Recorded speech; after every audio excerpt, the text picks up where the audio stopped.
Era una tarde lluviosa y fría de finales de agosto, esa imprecisa temporada en que las perdices están aún en veda o en el frigorífico, y no hay nada que cazar, a menos que a uno lo limite por el norte el canal de Bristol, caso en el que es permitido galopar en pos de gordos ciervos rojos. El convite de Lady Blemley no estaba limitado al norte por el canal de Bristol, de modo que todos sus huéspedes se habían agrupado en torno a la mesa de té. Y pese a lo anodino de la época y lo trivial de la ocasión, en los invitados no había indicios de esa hastiada inquietud que significa temor a la pianola y un soterrado anhelo de jugar al bridge remate. La boquiabierta admiración de todo el grupo estaba puesta en la hogareña inanidad del señor Cornelius Appin. De todos sus huéspedes, él le había llegado a Lady Blemley con la reputación más vaga. Alguien había dicho que era inteligente y había recibido la correspondiente invitación bajo la moderada expectativa por parte de la anfitriona de que aportara al entretenimiento general una porción al menos de esta inteligencia. Hasta la hora del té de aquel día ella no había podido descubrir en qué dirección apuntaba si acaso la tal inteligencia. No era ingenioso ni campeón de croquet, ni una fuerza hipnótica, ni organizador de teatro de aficionados. Su porte tampoco sugería la clase de hombre a quien las mujeres están dispuestas a perdonar un alto grado de retraso mental. Lo habían rebajado a un mero señor Appin, pareciendo el Cornelius una pura fantochada del bautismo. Y ahora salía con que acababa de efectuar para el mundo un descubrimiento a cuyo lado la invención de la pólvora, la imprenta y la máquina de vapor eran simples bagatelas. En las últimas décadas la ciencia había dado asombrosas zancadas en muchas direcciones, pero esto parecía pertenecer al campo de lo milagroso más bien que al de los logros científicos. «¿Y en serio nos pide que creamos?», decía Sir Wilfrid, «que ha descubierto la forma de enseñar a los animales el arte del habla y que el viejo y querido Tobermory resultó ser su primer discípulo exitoso?» «Es un problema en el que he trabajado durante los últimos 17 años», dijo el señor Appin. «Pero solo hace 8 o 9 meses comencé a vislumbrar el éxito. Claro que he experimentado con miles de animales, pero últimamente solo ensayé con gatos, esas criaturas prodigiosas que se han adaptado tan maravillosamente a nuestra civilización sin renunciar a ninguno de sus afinadísimos instintos salvajes. De vez en cuando uno se encuentra un gato con un intelecto que se destaca muy por encima del promedio, lo mismo que sucede con la gente, y cuando trabé conocimiento con Tobermory la semana pasada, supe al instante que estaba frente a un supergato de extraordinaria inteligencia. Yo ya había avanzado un buen trecho en mis más recientes experimentos. Con Tobermory, como ustedes lo llaman, alcancé la meta». El señor Appin remató esta asombrosa afirmación en un tono al que trató de despojar de inflexiones de triunfo. Nadie exclamó «ratones», aunque los labios de Clovis esbozaron un gesto que probablemente invocaba a estos roedores de la incredulidad. «¿Quiere decir?», preguntó la señorita Resker tras una breve pausa, «¿que le ha enseñado a Tobermory a pronunciar o comprender frases sencillas de una sílaba?» «Mi querida señorita Resker», dijo el taumaturgo con paciencia, «ese modo fragmentario es el que uno emplea para enseñar a los niños, los salvajes y los adultos retrasados. Pero cuando uno ha resuelto el problema de cómo empezar con un animal de inteligencia altamente desarrollada, ya no son necesarios esos métodos cojos. Tobermory puede hablar nuestro idioma con absoluta corrección». «Superratones», exclamó esta vez Clovis con toda claridad. Sir Wilfrid se mostró más cortés, pero igualmente escéptico. «¿No sería mejor hacer entrar al gato y juzgar por nosotros mismos?», sugirió Lady Blemley. Sir Wilfrid salió a buscar al animal mientras los invitados se resignaron con bastante apatía a presenciar un acto más o menos diestro de ventriloquía de salón. En cuestión de minutos Sir Wilfrid regresó a la sala con el semblante pálido bajo el bronceado y los ojos fuera de las órbitas. «Por Dios, es cierto». No cabía duda de que su agitación era genuina. Un estremecimiento de interés renovado despertó a los demás. Dejándose caer en un sillón, continuó sin aliento. Le encontré dormitando en el salón de fumar y lo llamé a que viniera a por su té. No me hizo caso como de costumbre y yo le dije, vamos Toby, no te hagas esperar. Y, Dios del cielo, me respondió arrastrando las palabras con la naturalidad más espantosa que vendría cuando a él le diera la bendita gana. A mí no me quedó sangre en el cuerpo. Appin había predicado a un público absolutamente incrédulo. Las palabras de Sir Wilfrid lograron una instantánea conversión. Se formó una babel de exclamaciones de sorpresa mientras el científico permanecía sentado en silencio, paladeando el primer fruto de su prodigioso descubrimiento. En medio del clamor, Tobermory entró a la habitación y enfiló, con pasos afelpados y estudiada indiferencia, hacia el grupo reunido alrededor de la mesa de té. Los invitados se sumieron de súbito en un silencio lleno de incomodidad y turbación. Por algún motivo resultaba embarazoso hablar de tú a tú con un gato doméstico de reconocida habilidad oral. ¿Quieres un poco de leche, Tobermory?, preguntó Lady Blemley con voz bastante tensa. No tengo inconveniente, fue la respuesta formulada en un tono de pareja indiferencia. Un escalofrío de emoción contenida recorrió a los oyentes y no podría reprochársele a Lady Blemley el haber rebosado el plato de leche con mano insegura. Me temo que he derramado buena parte, dijo en tono de disculpa. Bueno, después de todo no es mi alfombra, replicó Tobermory. El grupo volvió a guardar silencio. Al cabo, la señorita Resker, en su mejor entonación de visitadora distrital, le preguntó si había sido difícil aprender la lengua humana. Tobermory la miró de frente por un momento y luego, con toda calma, fijó la vista en un segundo plano. Era obvio que las preguntas aburridas no encajaban en su modo de vida. ¿Qué piensas de la inteligencia humana?, preguntó con recato Mavis Pellington. ¿De la inteligencia de quién en particular?, replicó Tobermory fríamente. Pues, bueno, de la mía, por ejemplo, dijo Mavis soltando una risita. Me pone usted en una situación embarazosa, dijo Tobermory, cuyo tono y actitud no denotaban ciertamente ni sombra de embarazo. Cuando se propuso su invitación para la temporada, Sir Wilfrid afirmó que usted era una de las mujeres más tontas que conocía y que había mucha diferencia entre la hospitalidad y el cuidado de imbéciles. Lady Blemley replicó que su flaco intelecto era precisamente la cualidad que la había hecho merecedora de la invitación, puesto que usted era la única persona lo suficientemente estúpida como para comprarles el automóvil. Usted ya sabe, el que llaman la envidia de Sísifo, porque anda divinamente cuesta arriba, con tal que alguien lo empuje. Las protestas de Lady Blemley habrían surtido más efecto si esa misma mañana no le hubiera sugerido a Mavis, como quien no quiere la cosa, que el coche en cuestión le vendría de maravilla para su casa en Devonshire. El mayor Barfield se precipitó a meter baza con el fin de desviar la conversación. ¿Qué hay de tus andanzas con la gatica Carey de las caballerizas, Todos advirtieron al momento el resbalón. Esas cosas no suelen discutirse en público, dijo Tobermory con frialdad. De lo que por encima he podido observar acerca de su comportamiento en esta casa, me figuro que usted encontraría inconveniente que yo desviara el tema hacia sus propios asuntillos. El subsiguiente pánico no se redujo al del mayor. ¿Por qué no vas a ver si la cocinera tiene ya lista tu comida?, sugirió a toda prisa Lady Blemley, simulando ignorar el hecho de que faltaban por lo menos 2 horas para la hora de comer de Tobermory. Gracias, dijo Tobermory. No enseguida del té. No deseo morir de indigestión. Bueno, los gatos tienen 9 vidas, dijo Sir Wilfrid jovialmente. Es posible, respondió Tobermory.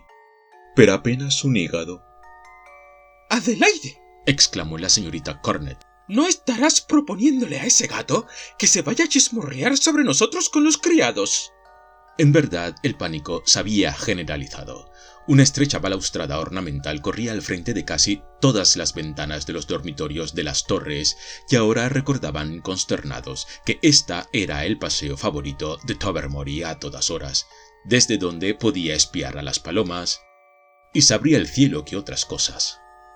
Si su intención era ponerse evocativo en la presente vena de franqueza, el resultado iría más allá del desconcierto. La señora Cornet, que pasaba mucho tiempo frente al tocador y cuyo cutis tenía fama de poseer una naturaleza errante aunque puntual, parecía tan turbada como el mayor. La señorita Scrowen, que escribía poemas ferozmente sensuales y llevaba una vida inmaculada, se limitó a enojarse. Cuando se lleva una vida metódica y virtuosa en privado, no necesariamente se desea que se entere de ello todo el mundo. Bertie Van Tahn, tan depravado ya a los 17 que hacía muchos años que había abandonado todo intento de volverse peor, adquirió un tono opaco de blanco gardenia, pero no cometió el error de salir corriendo de la sala como Odo Finsbury, un joven caballero que se tenía entendido seguía estudios eclesiásticos y que probablemente se sintió perturbado por la idea de escuchar escándalos del prójimo. Clovis tuvo la presencia de ánimo de no perder la compostura externa. Por dentro, calculaba cuánto tomaría conseguir una caja de ratones selectos por medio de la casa Exchange and Mart para emplearla a modo de soborno. Incluso en una situación tan delicada como la presente, Agnes Resker no resistió permanecer demasiado tiempo en un segundo plano. ¿Por qué se me ocurrió venir aquí?, preguntó en tono dramático. Tobermory echó mano de la oportunidad. A juzgar por lo que usted le dijo ayer a la señora Cornet en el prado de Croquet, porque se había quedado sin provisiones.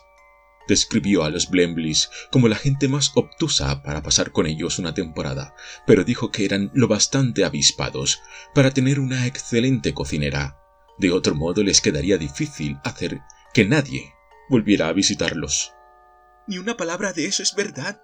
Pongo de testigo a la señora Cornet, exclamó Agnes, descompuesta.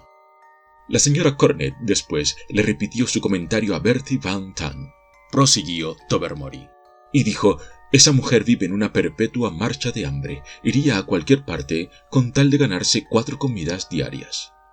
Y Bertie Van Tahn dijo: en este punto, por fortuna, la crónica se vio interrumpida.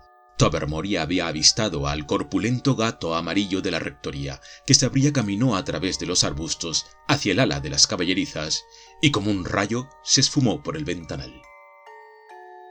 Tras la desaparición de su excesivamente aventajado alumno, Cornelius Epping se vio envuelto en un huracán de amargos reproches, ansiosas preguntas y temerosas súplicas. La responsabilidad de la situación recaía en él y tenía que impedir que las cosas empeoraran. La primera pregunta que hubo de responder era si Tobermory podía impartir su peligroso don a otros gatos. Contestó que era posible que hubiera iniciado en el nuevo talento a su amiga íntima, la gatica de las caballerizas, pero que no era probable que hubiera llevado a un campo más amplio esta instrucción. Entonces, dijo la señora Cornet, por más que Tobermory sea un gato muy valioso y una gran mascota, creo que estarás de acuerdo, Adelaide, en que tanto a él como a la gata de las caballerizas hay que hacerlos desaparecer sin demora. No creerás que he disfrutado el último cuarto de hora, ¿verdad?, dijo Lady Blemley en tono rencoroso. Mi marido y yo le tenemos mucho cariño a Tobermory, o por lo menos se lo teníamos hasta que le inculcaron ese horrible talento. Pero ahora, por supuesto, no hay más remedio que hacer que lo eliminen tan pronto como sea posible. Podemos poner un poco de estricnina en las migas que recibe a la hora de la comida, dijo Sir Wilfrid, y yo me encargo de ahogar a la gata de las caballerizas. Al cochero va a dolerle mucho perder a su mascota, pero voy a decirle que a los 2 gatos se les ha pegado una especie de sarna muy contagiosa y que tememos que se extienda a las perreras. Pero mi gran descubrimiento, protestó el señor Appin. Después de tantos años de investigación y experimentos, puede ir a experimentar con las vacas de la granja, que reciben un control adecuado, dijo la señora Cornet. O con los elefantes del jardín zoológico. Dicen que son muy inteligentes y tienen la ventaja de que no andan merodeando por nuestras alcobas y bajo las sillas, ni nada por el estilo. Un arcángel que proclamara en éxtasis el advenimiento del milenio, solo para encontrarse con que éste iba a coincidir imperdonablemente con las regatas de Henley y que por tanto habría que postergarlo a plazo indefinido, a duras penas se habría sentido más abatido que Cornelius Appin frente a la acogida dispensada a su maravilloso logro. La opinión pública, sin embargo, estaba en su contra. De hecho, si se le hubiera consultado al respecto, es probable que una abultada mayoría habría votado a favor de incluirlo en la dieta de estricnina. Los inadecuados horarios del ferrocarril y el nervioso deseo de verlo todo consumado impidieron la inmediata dispersión de los invitados, pero la cena de esa noche no fue ningún éxito social. Sir Wilfrid había pasado un rato harto difícil con la gata de las caballerizas y después con el cochero. Agnes Resker limitó ostentosamente su alimentación a un pedacito de tostada sin mantequilla, al que mordía como si se tratara de un enemigo personal, mientras que Mavis Pellington guardó un silencio vengativo durante toda la comida. Lady Blumbley mantuvo el flujo de lo que ella creía era una conversación, pero no quitaba los ojos de la puerta de entrada. En el aparador había listo un plato lleno de sobras de pescado envenenadas con esmero, pero pasaron los dulces y los postres sin que Tobermory se apareciera por el comedor o la cocina. La cena sepulcral resultó animada en comparación con la subsiguiente vigilia en el salón de fumar. El acto de comer y de beber, por lo menos, había servido de distracción y de pantalla contra el malestar general. El bridge estaba fuera de lugar, dado el reinante estado de irritación y nerviosismo. Y luego de que Odo Finsbury tocó una lúgubre versión de Melisande en el bosque ante un gélido auditorio, la música quedó tácitamente descartada. A las 11 los criados se fueron a la cama, tras anunciar que, como de costumbre, habían dejado abierta la ventanita de la despensa para uso privado de Tobermory. Los huéspedes se leyeron de cabo a rabo la pila de revistas del momento y, paulatinamente, fueron echando mano de la Badminton Library y de los tomos encuadernados de Punch. Lady Blumbley hacía visitas periódicas a la despensa y cada vez volvía con una expresión de abatimiento que hacía innecesarias las preguntas.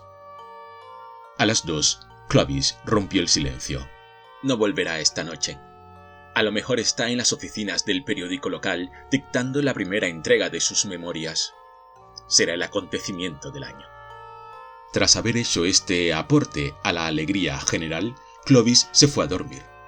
Con largos intervalos, los demás miembros de la reunión fueron siguiendo su ejemplo.